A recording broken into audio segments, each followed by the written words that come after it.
A minha vida rotineira, como aliás qualquer uma, tem acomodado vícios vários. Muitas vezes servem de escape às tarefas mais aborrecidas que fazem parte dos nossos cotidianos e alguns deles tornaram-se mesmo de estimação. Por exemplo, andar quase constantemente a ver preços de aviões, hotéis e Airbnbs nas mais diversas partes do globo, mesmo que eu não tenha uma intenção real de os visitar no curto prazo. Mas a verdade é que nutro sonho desde há uns anos a esta parte de conhecer o mundo todo, pelo que este vício está plenamente justificado. Ainda assim, assaltam-me permanentes dúvidas sobre a minha própria identidade, os meus gostos, o caminho que gostaria de ir seguindo de hora em diante, especialmente porque o amadurecimento a que fui sujeito nos últimos anos trouxe-me algum ceticismo quanto às nossas vidas, uma certa ânsia de quebrar as rotinas instituídas e até alguma irresponsabilidade profissional. Não procurando nestas palavras qualquer tipo de pretenciosismo, faço a mim mesmo constantemente as perguntas: por que quero viajar? Ou serei eu um viajante? Ainda que estas pareçam perfeitamente legítimas, fico ligeiramente envergonhado quando vêm ao de cima.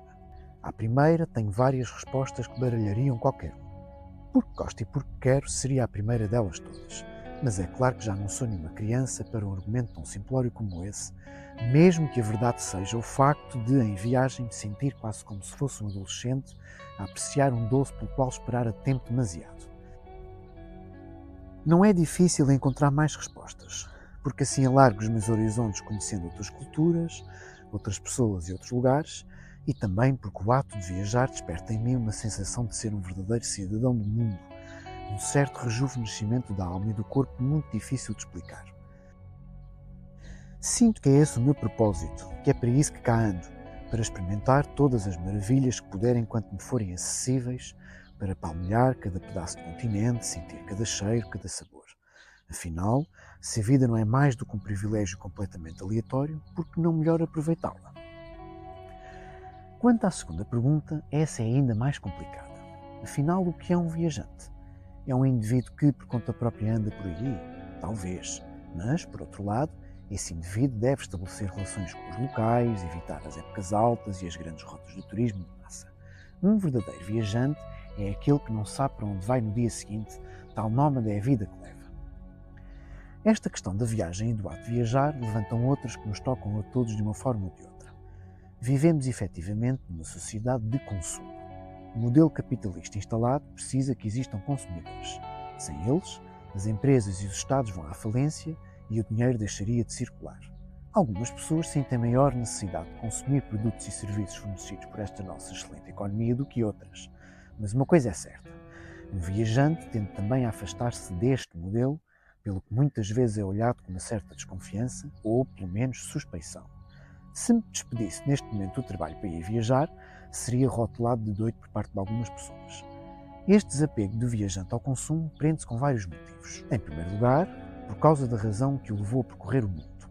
Quem quer calcar a terra que os outros calcam, provar as comidas que os outros provam, apreciar as culturas dos outros, não tem tempo para um consumo que esta sociedade capitalista nos impõe.